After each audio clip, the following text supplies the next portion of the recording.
Duel Review is brought to you by SpiderWolf.com. On today's Duel Review, it's Far Cry 3 Blood Dragon. I'm RJ. And I'm Nick.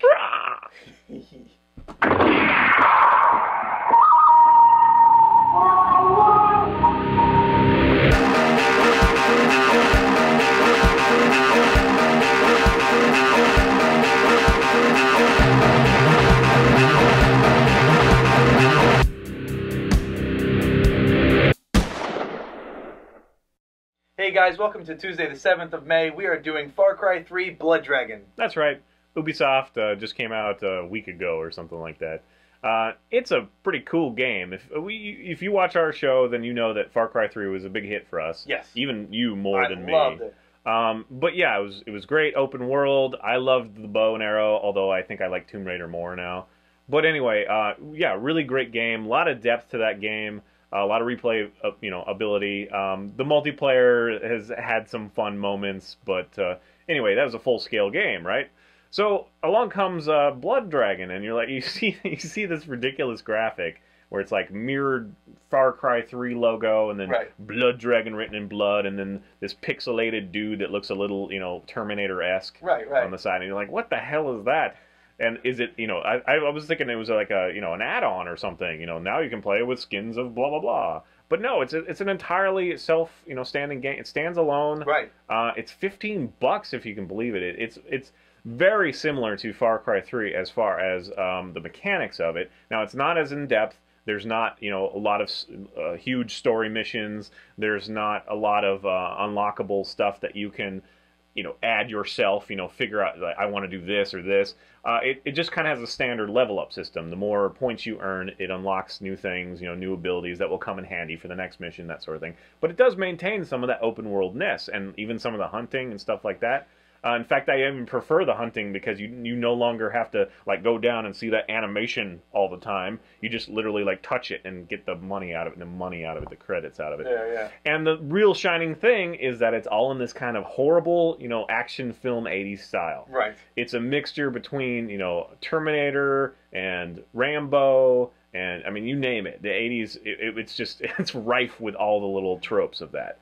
Now, I will say that there was never a moment where it was laugh out loud funny, but the entire thing very frequently, very consistently, is very humorous, and I think even if you're not a child of the 80s, you should still appreciate it, just how dorky and nerdy it is. Yes. All the cutscenes are pixel art. They're the bad animation, like sliding arm just kind of comes into frame and picks up the gun like this, and like bandana goes flying and lands exactly like this. It doesn't collapse in his hand, it just lands, boop, kind of thing. And then my favorite part is at the very beginning where the two guys, Spider and Rex Power Colt, when those two, and they're like, come on, let's get this mother done, and they're like, yeah, and they clasp hands like they're arm wrestling, and then their little muscles go boop. It's just awesome. So it's this horrible stuff, and that's really all the cutscenes you get. But I really give them credit for $15. They actually changed a lot, because just like Far Cry 3, you can go into these different locations on the map and conquer an outpost, and then you'll have friendly, in this world, it's scientists that show up and kind of guard the outpost, and you can buy things there and whatnot. But the outposts are not just the little dinky things you find in Far Cry 3. It's usually just kind of like a building and then 5 to 10 guys, patrolling it, maybe a little bit of a fence or whatever. In Far Cry 3 Blood Dragon, it's actually fairly large facilities that you're doing, and you usually have to protect the scientists, so you have to take them all out before the scientist gets killed or whatever. There's a lot of stealth. If you use that correctly, it will really help you. But it's also fun to just go balls out and see if you can kill them all before the guy that you're trying to protect dies or they get to alarm. Well, actually, the alarm is fun. I mean, bring it on. The guy that you're playing, Rex, he has metal arm that he well, actually it's this one, the left arm, and he's always fixing it and stuff. You know how the heal thing in Far Cry 3, you jab yourself or whatever, you pull your thumb or dig out a lot of that is still there, but now you have new ones because he has a robot arm. One of my favorite things is now when you run like this. Yeah. You're it's ridiculous. I remember in it must have been junior high or even middle school, all of my friends started running like that because this was like too much wind resistant. You couldn't run like this. You had to run like this. And the Terminator 2. Yeah, the Terminator 2 run, yeah. Yeah, but the music is totally 80s, and in fact, you just hear dun dun dun dun dun, you know, like the Terminator 2 music, and then Rambo every once in a while. Right, or even that Terminator kind of soundtrack in the background. Aesthetically, it's a tiny bit jarring to me, just because now, like, the sky is red, and all your enemies glow this blue, and, like, the Panthers are, like, mirrored blue, and all this, you know, they really have fun with the color, and it took me a little bit to kind of sink into this world, and I'm trying to pretend like it's like Tron at night. You know what I mean? Like it's like neon colors and stuff. Right. But it just has so much fun with the property, and it feels like this thing where the guys are just like, hey, you know, Far Cry 3, that engine, can we borrow it for a second, just do something? And they've like tied it in with like credit for like Escape from New York and Terminator. Definitely, there was some Universal Soldier thrown in there. I think everything, and blood dragons, which are these T-Rexy kind of things.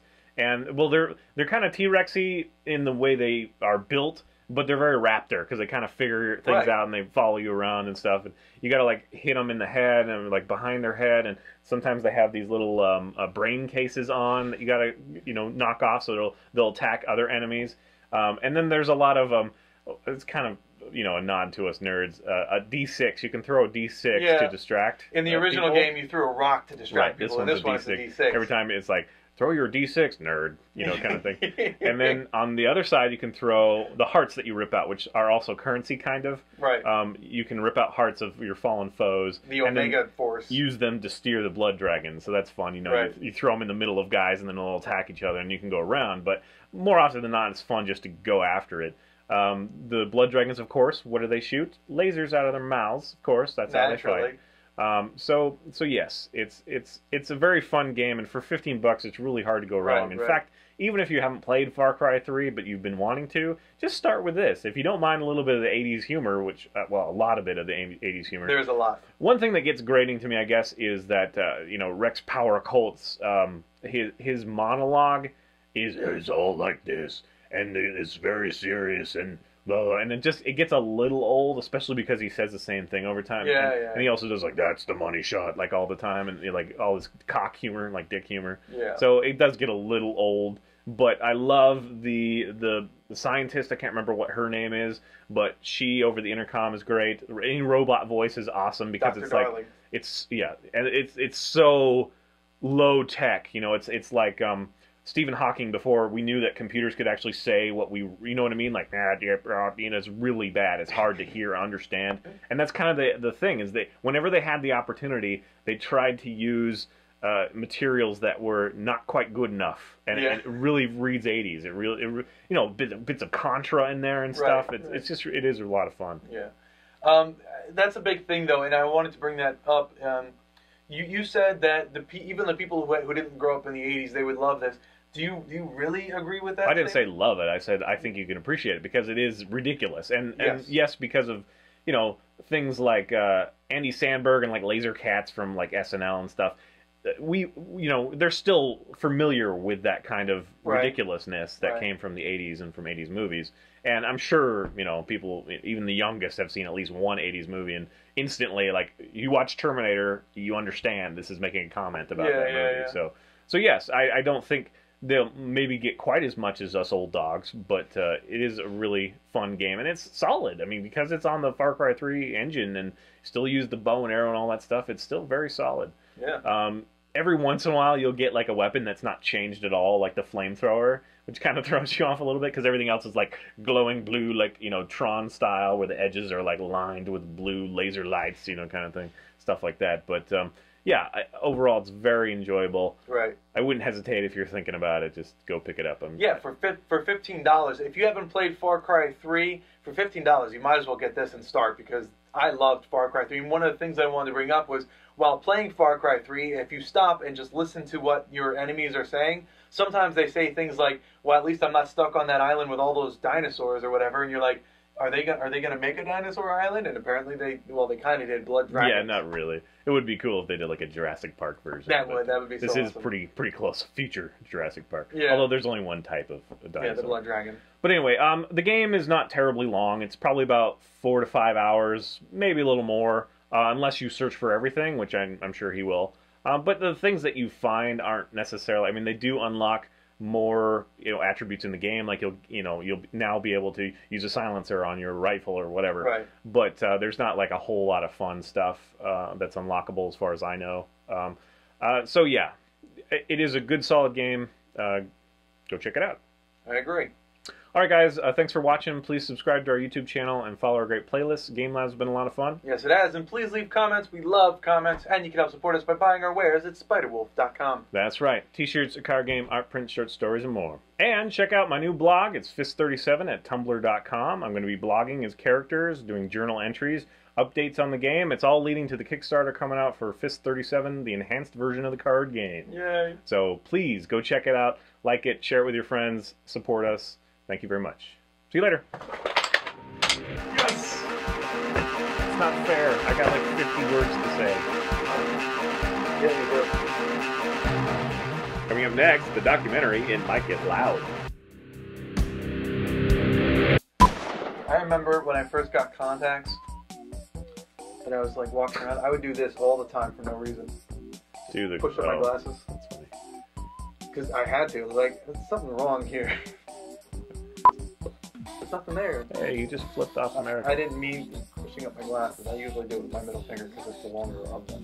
Which reminds me, Blood Dragon, you do a lot of flipping off. Yeah, it does. Even in the demo. Yeah, you kill someone and then flip. Or if you try to reload and you don't need to, he'll like do like that or something. They had a lot of fun. I would have loved it if they had done something ridiculous, like every time that someone died, they were in like a classic 80s death pose or something. That would have been awesome. But of course they have the ragdoll thing, so I guess they didn't want to get rid of that. Yeah. That would be so fun.